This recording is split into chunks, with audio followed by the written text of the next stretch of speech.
So here in Australia, we have been busy protesting. We had, over the last couple of weeks, the pro-Palestine protest, which was held in all major cities, and there was a massive turnout for the cause. Obviously, it's something that lots of Australians are very, shall we say, passionate about. And more recently today, we've also seen another series of protests take hold nationwide. However, these ones have a slightly different flavour to them.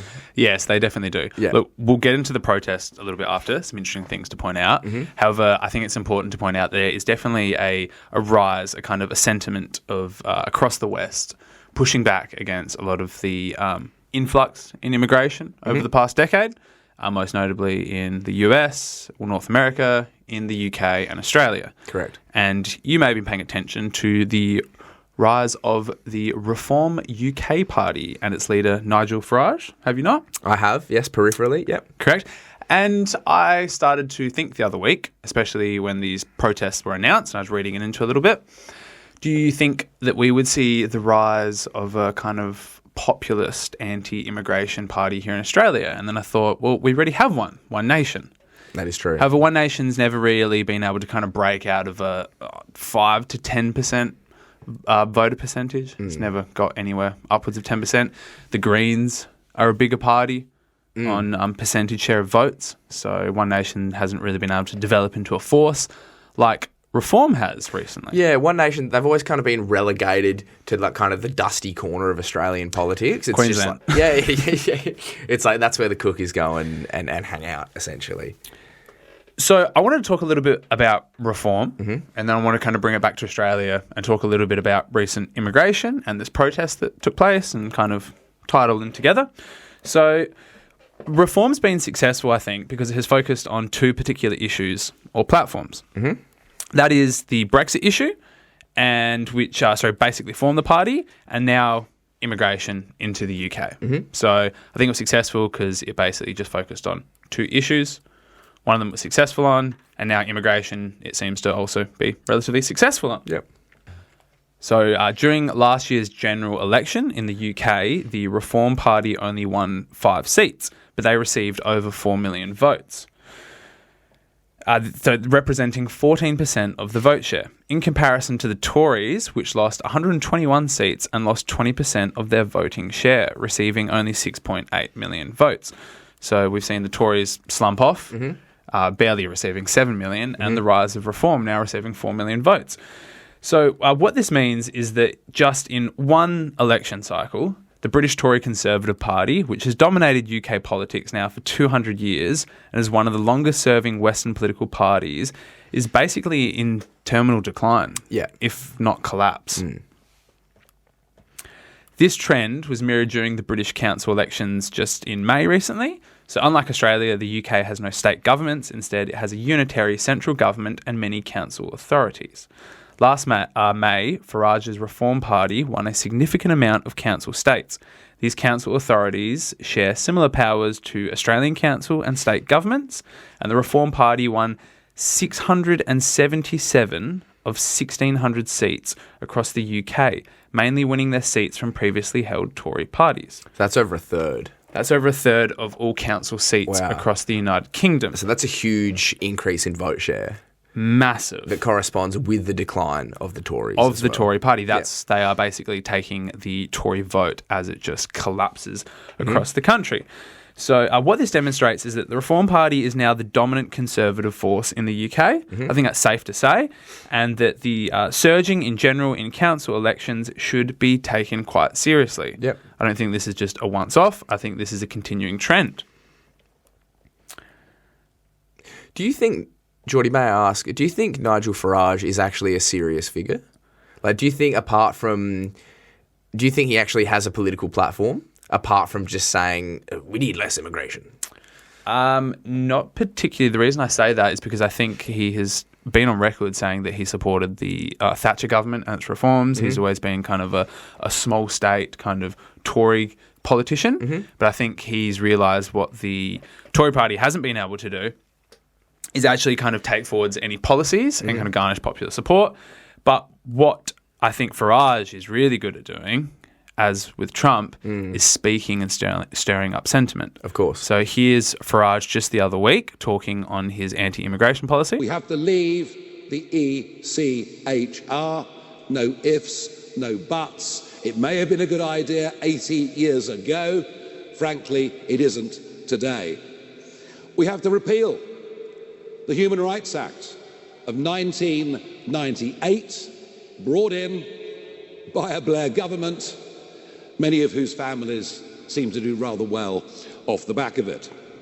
We will, for a 5-year period, disapply the 1951 Refugee Convention and any other barriers that can be used by lawyers in this country to prevent deportations, to prevent the right thing from happening.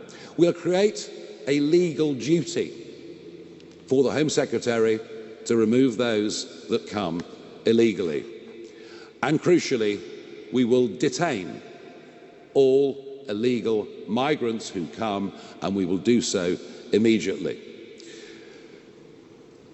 The only way we will stop the boats is by detaining and deporting absolutely anyone that comes via that route. And if we do that, the boats will stop coming within days, because there will be no incentive to pay a trafficker to get into this country. If you come to the UK illegally, you will be detained and deported and never, ever allowed to stay, period. When Nigel's Prime Minister, there will not be a lawyer nor a judge in the country that will be able to prevent a deportation flight from leaving. If you come to the UK illegally, you will receive a lifetime ban from ever coming back to our country.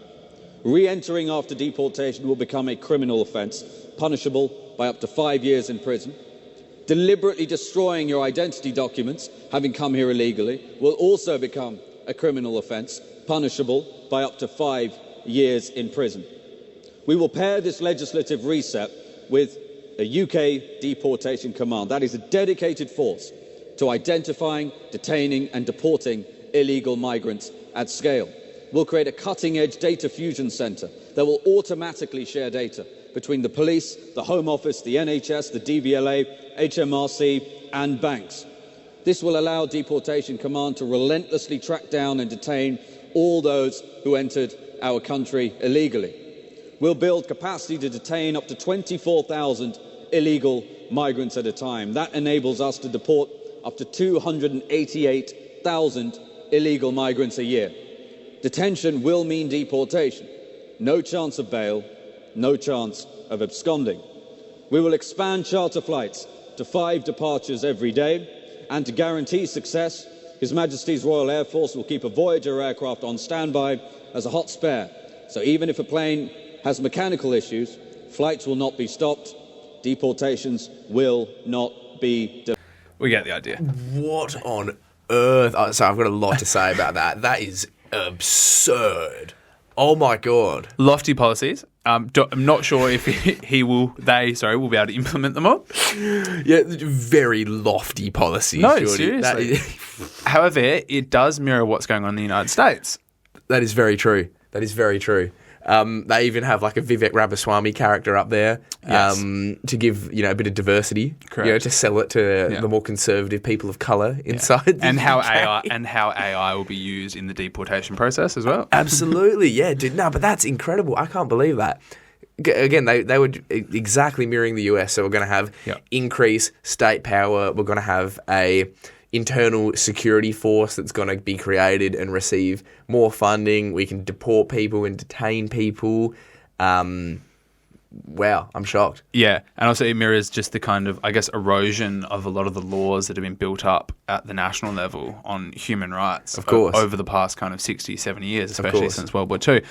Whatever you may think of immigration, these are very radical policies. They are. And I think what they're trying to do is really copy and paste what Trump's been, I don't know if we can say successful, but what he's definitely been trying to implement in the United States. I think Farage sees that there is support for it and that these radical policies do work in some ways. Also, I found it interesting, the stop the boats, because does that ring any bells to you, James? That rung a couple bells to me, mate. Yes. I believe that was Tony Abbott's line whilst campaigning and whilst in government. And as it was well. quite successful for him. Mm-hmm. And I want to point out that those policies were adopted by the Labor Party. The rhetoric was toned down. Mm-hmm. The Liberal Party, the Conservatives here, have always enjoyed the bashing of foreigners, should we say. Yeah. This ways they've used it more as a kind of political platform, where the Labor Party have adopted similar policies, should I say, but the rhetoric is very different. Yeah, dude, but look, I can see just the pure, like, in terms of just having intellectual integrity in the UK, I can see how you're like, look, we're British. We have all these people coming here that aren't British, and like a Nigel Farage type character could say something like, oh, they're diluting British culture. We have to stop this. Tea, biscuits, all that sort of crap. But in Australia, I mean, we're all immigrants. Unless you're Indigenous, do you reckon that's a factor?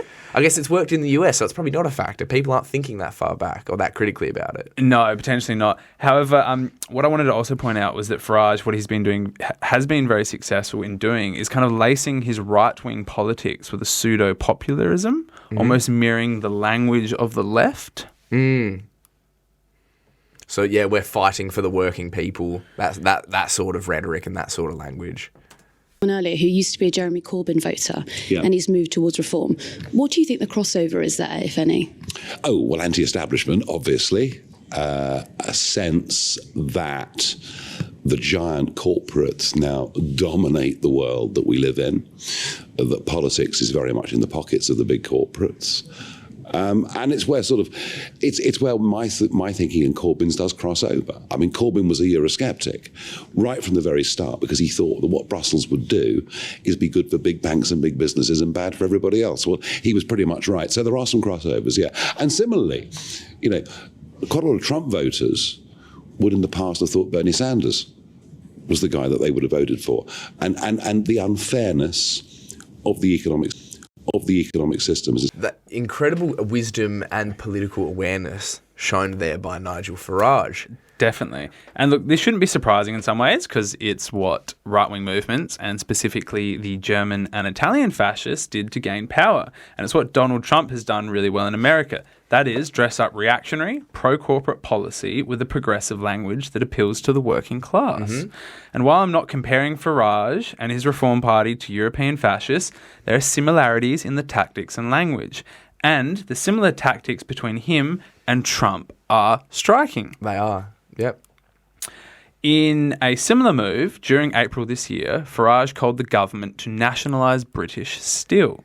And while speaking to the trade union representatives of the steelworks, vowed that a Reform Party would do exactly that, seemingly outflanking the Labor Party on its once previously held policy of nationalisation. At the same time, Farage has vowed to scrap net zero targets in the UK, a sentiment that we are seeing across many Conservative parties in the West, especially here now in Australia. The rise of reform and Farage's style of politics has had me wondering whether a right-wing populist movement could begin to surge and flourish here in Australia. Mm. Do you think that that's possible?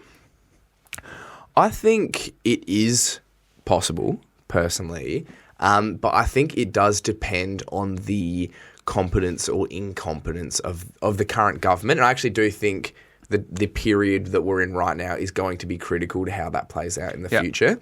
Because I think in the United States and in the United Kingdom, the material conditions for the working class, for the majority of people, are so horrible, and they've gotten so desperate over the last 8 years, and they've seen both with British Labor and the Conservatives in the UK, and the Democrats and the mainstream kind of Republicans in the US have essentially just merged into one uniparty, I think.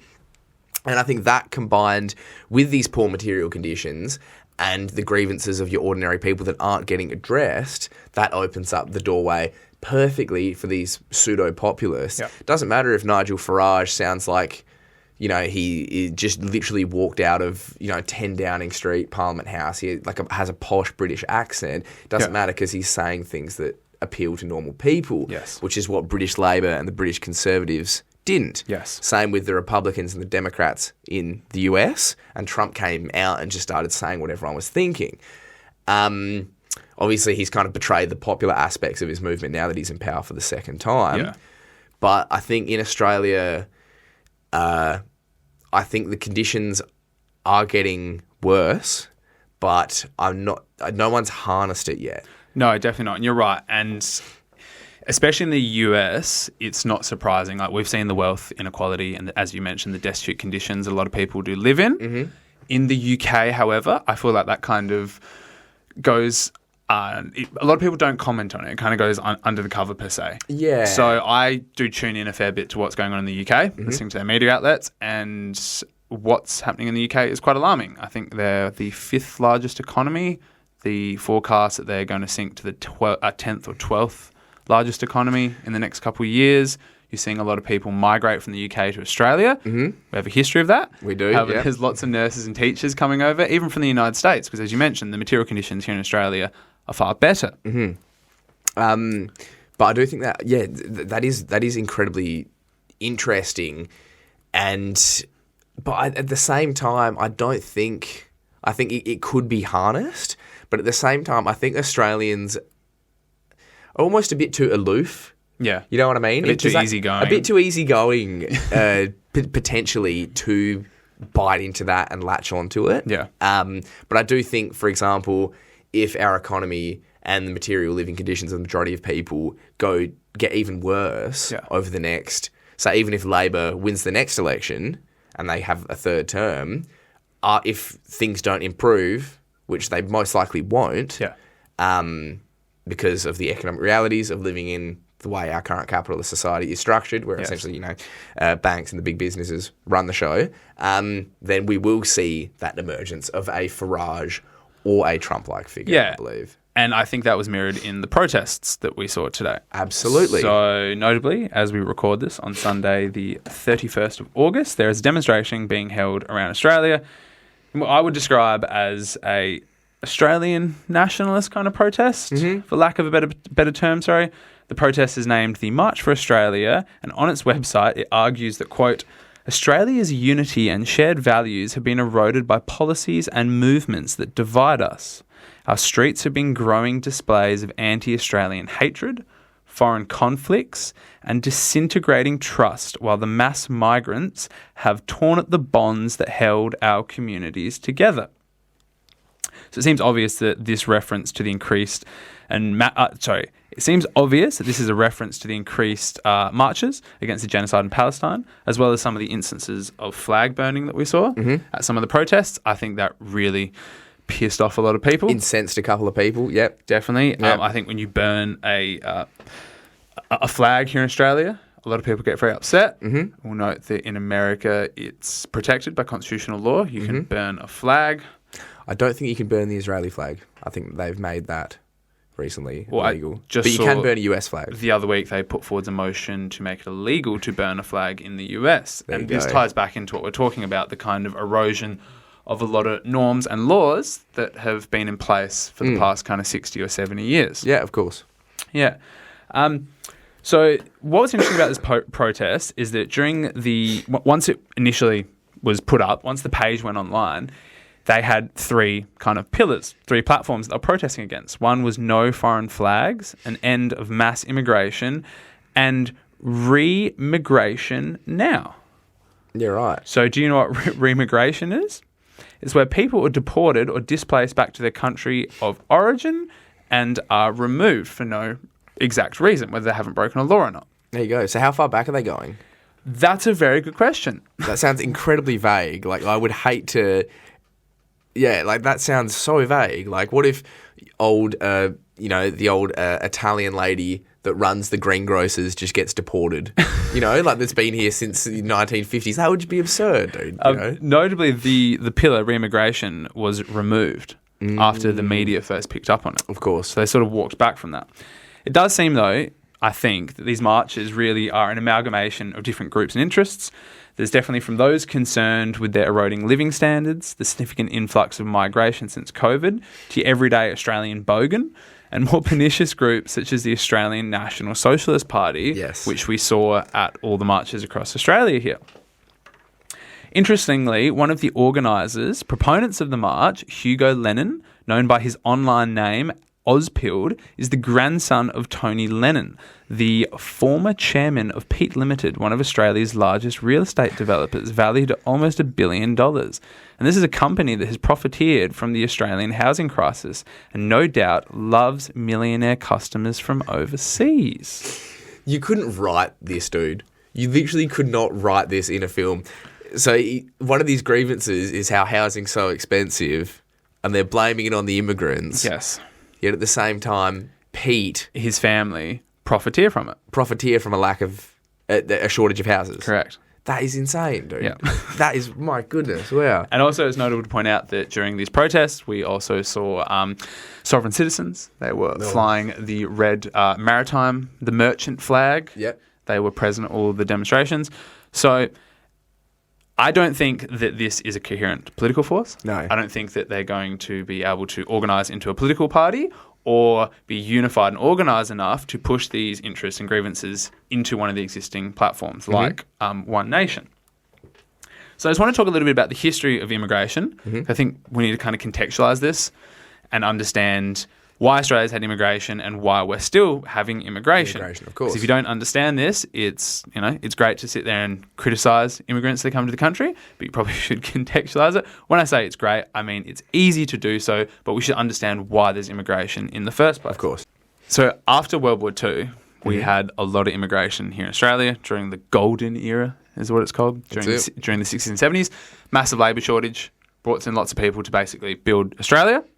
And then during John Howard's administration, the first time since Federation, the overseas-born proportion of the population exceeded 24%. It was also under Howard that the non-European component of the overseas-born went to above 50%. I think that's critical. No, it is very critical. That factor is critical. And as well as increasing the overall numbers, the Howard government progressively increased the refugee intake from 4,000 in 1999 to over 6,000 in 2005. While at the same time, Howard began to stir up Australia's national sentiment against refugees. Obviously, he leaned heavily into the Anzac kind of mythology and legend, and for the first time really started to display the Australian flag and lean into that pro-nationalist sentiment. Like the battlers, the Aussie battlers. That's right. Yeah. While speaking out against refugees and migration, while pursuing a policy that ran contrary to that. So most famously, he declared that when one of the refugee boats had come to Australia, that the children had been thrown overboard. This turned out later to be false and has since then spoken out against multiculturalism in Australia, even though he significantly embraced migration while he was in power. So the think tank, the IPA, which is the Institute for Public Affairs, which provides policy to the Liberal Party, among others, has been a massive proponent of immigration during the 20th century and has argued that, quote, two of the most fundamental liberal freedoms are the free movement of people and goods across a border. In an Australian politics, individuals of liberal persuasion have always struggled to find one side of politics that has reliably supported both increased immigration and lower tariffs at the same time. That's important to put into context. And so even when Tony Abbott and Julia Gillard tried to walk back the Howard-era immigration intake, free market think tanks like the IPA and the Centre for Independent Studies and the pro-business Australian Financial Review heavily criticised Gillard and Abbott for their anti-immigration stance. In 2011, a research fellow at the CIS explained that Australia's government had little control over our country's population growth since we now have a globalised workforce. Rather than asking the government to set firm targets or caps for particular types of skilled visas, we largely leave it to the market to decide. There you go. So that's interesting you point that out. So lots of is it safe to say then that I can make the assertion, Jordie, that big business and pro-business lobbying groups are actually the main advocates of immigration? Correct, and the central planners. Of course, yes, and large numbers of immigrants, of course. So we need to keep the workforce growing. I guess it's a cheap, easy kind of cheat way to keep your GDP going up. Yep. Have more people. Obviously, Australia, we're starting to have lower birth rates. Yes. So more immigrants, that's good. Yep. Keep the economy running. What's important to point out there is that after World War II, a lot of the immigration that came to Australia was really planned. Came a lot from Eastern and Western Europe, and where people went was planned out. But then after the kind of more market reforms that took place during the 80s and 90s, basically it was the market that decided who came here into Australia. And I think that's important to point out.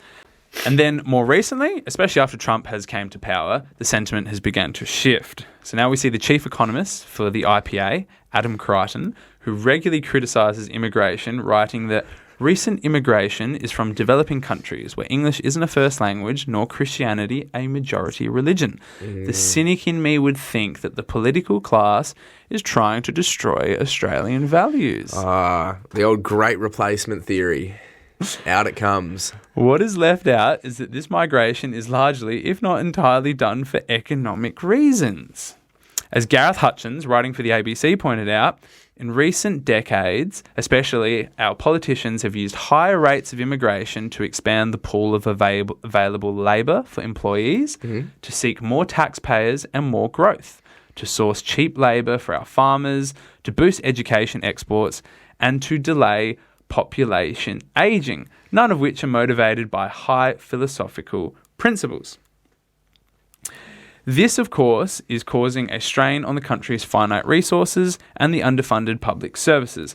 Alan Kohler, one of Australia's sharpest economic journalists, in my opinion, just wrote recently that at least 800,000 more people have come to live in Australia over the past 4 years than Treasury had anticipated. That's an extra 3 Hobarts. Yeah, right. Yeah. So there are many more cars on the road than expected, many more people looking for healthcare, and hundreds of thousands of more kids in schools than expected. Furthermore, this means that the number of houses being built fell short of at least 150,000. Treasury thinks about economic growth in terms of 3 Ps: population, productivity, and participation. That outsized growth is the first, population, which has produced positive GDP growth, but GDP per capita has been going backwards. That's interesting. That's really important to point out because one of the major drivers for economic growth that the government has been using is bringing people here to Australia. Of course. Because increasing aggregate demand has led to more GDP growth. And that is really what's on the mind for a lot of policy creators here in Australia. Of course, number needs to keep going up. Number has to keep going up. If number goes down or line goes down, disaster. Disaster. Yeah. And this is what I want to talk about. It's important to contextualise this and understand that our immigration policy is directly related to our economic policy. And that's what a lot of the populist groups, especially in America and the UK and now here in Australia, seem to not talk about.